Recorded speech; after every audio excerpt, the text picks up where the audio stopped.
వారసత్వ ఉద్యోగ పథకాలు సరైనవి కాదని హైకోర్టు అభిప్రాయపడింది. వారసత్వం పేరుతో పోస్టుల భర్తీ కోసం ఏకమొత్తంగా అవకాశం ఇవ్వడానికి వీల్లేదని వ్యాఖ్యానించింది. విధుల్లో కొనసాగడానికి అనర్హులని వైద్యపరంగా తేలాకే అలాంటి వారి కుటుంబాలకు ప్రయోజనం కల్పించుకోవచ్చని, ఏకమొత్తంలో వారసత్వ ఉద్యోగాలు ఇస్తామనడం సరికాదని పేర్కొంది. ఇలా అయితే ప్రతి ఉద్యోగి తన కుమారుడు, కుమార్తెకు ఉద్యోగం ఇవ్వాలని కోరుకుంటారని తెలిపింది.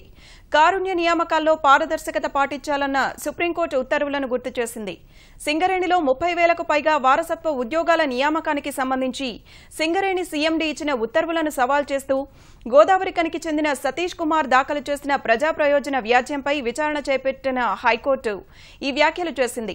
సింగరేణిలో కారుణ్య నియామకాలను ఇతర ఉద్యోగాలతో పోల్చలేమని, 48 నుంచి 58 ఏళ్ల వయసున్న వారు 2-3 ఏళ్ల సర్వీసు ఉండగా అనారోగ్య కారణాలతో వైదొలుగుతున్నారన్న అడ్వకేట్ జనరల్ రామకృష్ణారెడ్డి ఈ ఉద్యోగాలకు అర్హత అవసరం లేదన్నారు. ఈ వ్యవహారంపై పూర్తి వివరాలతో ప్రమాణపత్రం దాఖలు చేయడానికి 4 వారాల గడువు కోరారు.